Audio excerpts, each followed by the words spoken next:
përpara, ndërkohë niveli i vjosës vazhdon dhe të rritet, pra ka kaluar vijën e kuqe dhe prurjet janë ende të larta, shka fillimisht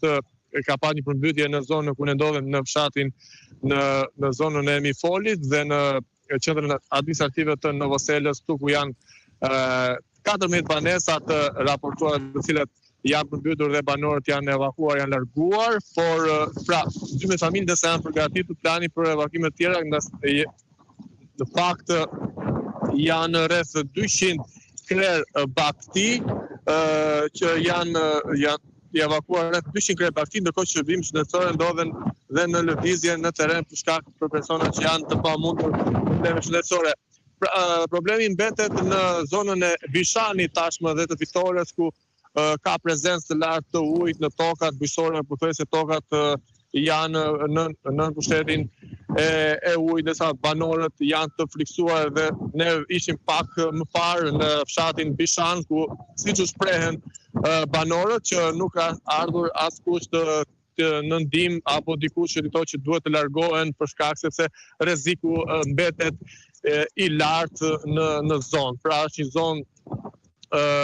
fshati Bishan shumë pranë rrezikut të lartë, ndërsa deri më tani pra nuk raportohet që dikush të jetë vajtur të thotë banorëve që duhet të ikin nga zona e rrezikut. Por në këtë moment është vetëm argjinatura çka po mban lumi që mos kaloj në krahun tjetër në fshatin Fitore dhe të shkojë drejt Novoselës, ku përmbytja do të jetë edhe më e madhe. Gendi, banorëve u thohen vetëm të ikin, po se ku të ikin një zot e di, se nuk ose ofrohet një vend ku të akomodohen. Pra deri më tani thënë që duhet të largohen, por siç fol pak më parë nga ministri i Vëngu që tha do të jenë hotelet qytetit të Vlorës, por dhe konviktet në rast për strehimi për të gjithë banorët. Por problemi është se banorët kanë hallin e baktive, gjë si gjallë, kafshë, shtëpiake, të cilët rrezikohen. Pra nga informacionet kemi që ka patur dëme në bakti në këto fshatra në fshatin Bishan dhe Fitore, por vetëm pak më parë isha me një banor tjetër që u shpreh që nuk ka ardhur askush që t'i ndihmoj. Pra gjithashtu edhe në zonën e Poros, pra mbetet një problem në fshatin Poro, ku ka një prezencë dhe atje të ujit. Pra tokat bujqësore të këtyre fshatrave janë të fshatit Fitore dhe Bishan janë totalisht në pushtetin e ujit, si pasojë e prurjeve të larta që vijnë nga Memaliaj, Përmeti, siç raportohet atje, niveli mbetet i lartë. Aktualisht aty ku ti ndodhesh është gjithçka përmbytur, Gendi? Po, pra gjithçka është e përmbytur, mund ta shikoni vetë ku janë banesat, pothuajse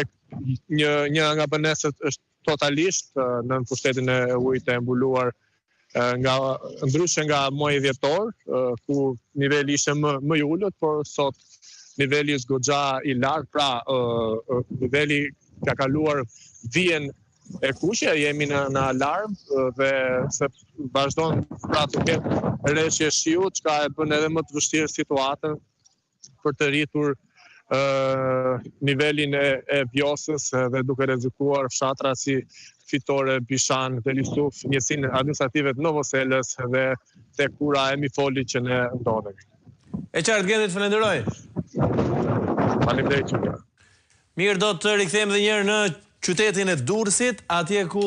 do të jemi në familjen Koleci në rrugën Azem Hajdari, ku situata paraqitet